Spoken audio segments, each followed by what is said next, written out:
Paris Hozan Yusuf nivîskar ji Arinma li Holandayê li gel me yekek Hozan hûn bi xêr hatin şev baş ew daxwaznameya we pêşkêşî Yekîtiya Ewropayê kir hatiye wergirtin.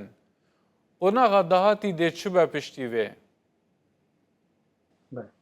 Dem baş spas ji bo piştgiriya we ji gelê Rojava re Rûdaw jî û hemû medyaya Herêma Kurdistanê karekî bêhempa kirin bi vê demê de.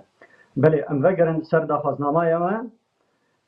Daxwaznamaya me tiştê serekî me xwast em bal bikişînin ku li Ewropa bi giştî nêzî 2 milyon Kurd heye. Ev giranî heke 2 milyon Kurd mirov li vir heye. Eger bi lojîk mirov bifikire bandora wê li ser li her ew cihê ku jê hatî dibe. Me jî xwast em vê dengî bigînin Ewropa. Ku em wekû ku miletê Kurd li Ewropa tiştê ku li wir bibe bandora wê li vir jî dibe. Ev nameya me serekî bi vî rengî bû. Belê pirs hatayê din çi bû? Yani me got qonaxa dahatî ji bo we dê çi be piştî nameya we hate girtin we xal hemû zelal kirine.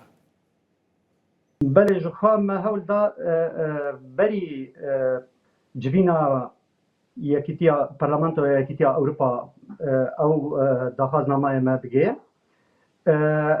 Îmêlek wan li me vegeran. Di îmêla xwe de gotin em daxwaznameyê dişopînin.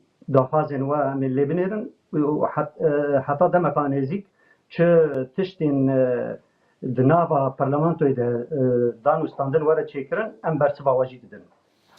Baş e Dema pêş de em belê. Yani kek Hozan ev nameya we hevdeme li gel konferansa asayîşa Münşinê serok Nêçîrvan li wir e Nêçîrvan Barzanî li wir e Serokê Herêma Kurdistanê fermandarê Hesedê li wir e gelek Kurd li wê derê ne.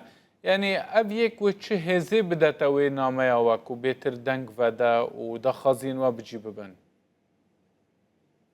Ji xwe dest pê kir civîna kongresê de ku bersiveka erênî ji bo daxwazên Kurda li wir hat. Ji xwe encama civîna Parlamentoya Ewropayê jî heta radeyekê baş bû. Ne wekû Kurda dixwastî bi taybet mafê çarenûsê tiştê wî rengî. Lê wekû ji bo parastina Kurda biryarek hat dayîn ji bo ku ew alîkariya ku Ewropa pêşkêş dike ji bo Sûriyê mercdar be, bi merc be.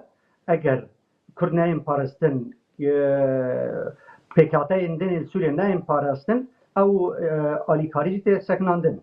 Ji xwe berdewamiya wê gava sêyê jî nihal kilomîlyonê xê dibe hîn hêviyên mezintir dan. Yani ji bo gelê me jî ji bo ev daxwaza me pêşkêşkirî jî helbet hevdû temam dikin. Li vir de parlamento û hemû Ewropa ku berpirsên Ewropa li wir in dişopînin helbet ev hêzekê dide wê daxwaznameya me ku bêtir bêqebûlkirin bêtir bi çavekî mezintir lê vê temaşe kirin. Baş. Gelek spas kek Hozan Yusuf nivîskar ji Holandayê bû mêvanê Rûdawê. Şev baş.